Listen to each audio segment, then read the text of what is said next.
when I'm thinking about air quality, I'm thinking about like what are we introducing into our home, and Yeah.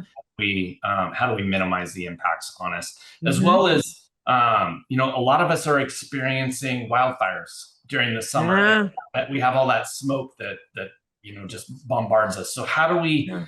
continue to live in our home in a safe space? So reducing the impact of that smoke getting into the home, because a lot of our Absolutely. homes are leaky. So are there some ways for us to manage that? If they are leaky, how do we manage it Hmm. once it's inside the home? Hmm. Or how do we stop it at the exterior? Welcome to the Answers for Elders radio show. Back, everyone, to Answers for Elders Radio Network. And we are here with Paul Kocharhook. He is the CEO of Pathway Design and Construction. That's www.pathwaydc.com.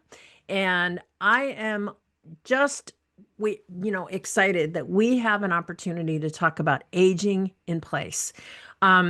So Paul, you are considered what's called an aging in place specialist. How does that benefit homeowners, and why is it important to work with someone that is one?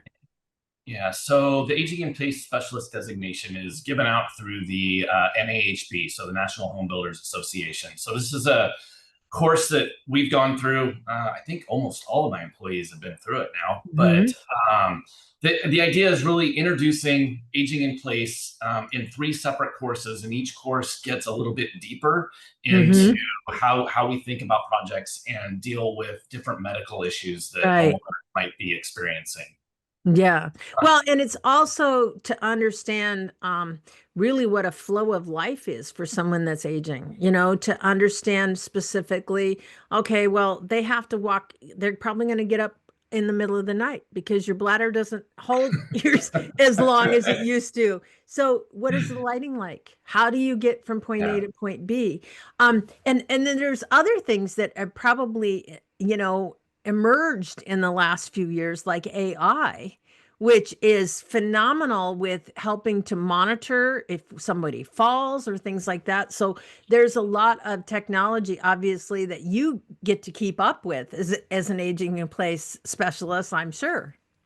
Oh yes, there is, and a lot of that is, that's introduced in the course, but a lot of it is also through experience of just dealing Hmm. with homeowners and Yeah. understanding what their ailments are and what their concerns are. Is they talk about their spouse, right? Usually Hmm. that's how the conversation goes. I'm worried about my spouse. Yeah. It's not about usually about them. It's always about somebody else, which Yeah.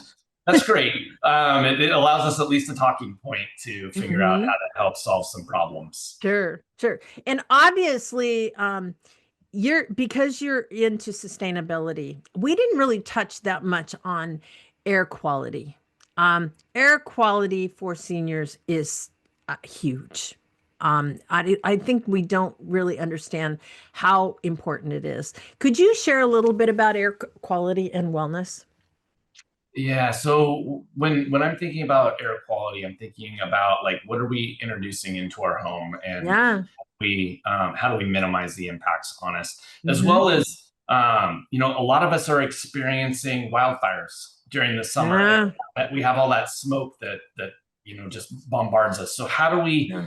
continue to live in our home in a safe space? So reducing the impact of that smoke getting into the home, because a lot of our Absolutely. homes are leaky. So are there some ways for us to manage that?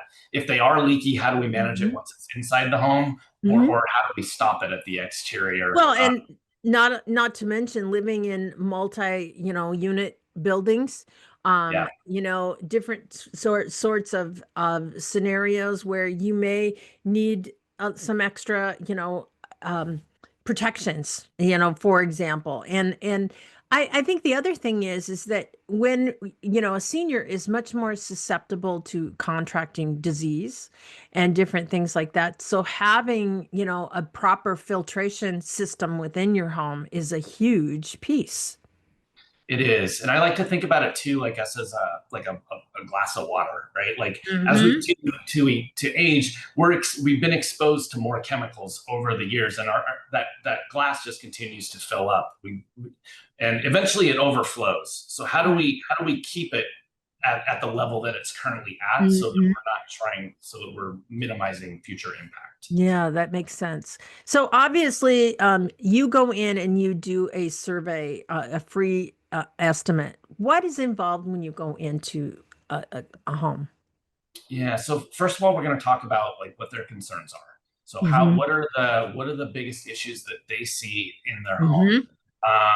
And then we'll walk through the home, and we'll talk about different scenarios of, like, if you have stairs, getting in and out of the house. What does that look like? Are there potential health issues that, like, I'm not aware of, or that they haven't told anybody, right? Sometimes the contractor is an easier person to just kind of tell those things to. But those are super important so that we can kind of plan out a strategy for the future. Not everything needs to be done now, but let's think about, like, and having that strategy and knowing what's down the road so you can live your dreams, live your bucket list. It's not that you can't do things if you move to senior living. There's a lot of people that do that, but I would say the majority of us, we want to age in place, and how to do that most effectively is certainly having somebody like you is going to make that a greater possibility in the future. So again, you can reach Paul at pathwaydc.com, and we'll be right back right after this. Did you know that you can discover hundreds of podcasts in our library on senior care? So visit our website and discover our decision guides that will help you also navigate decision making. Find us at answersforelders.com.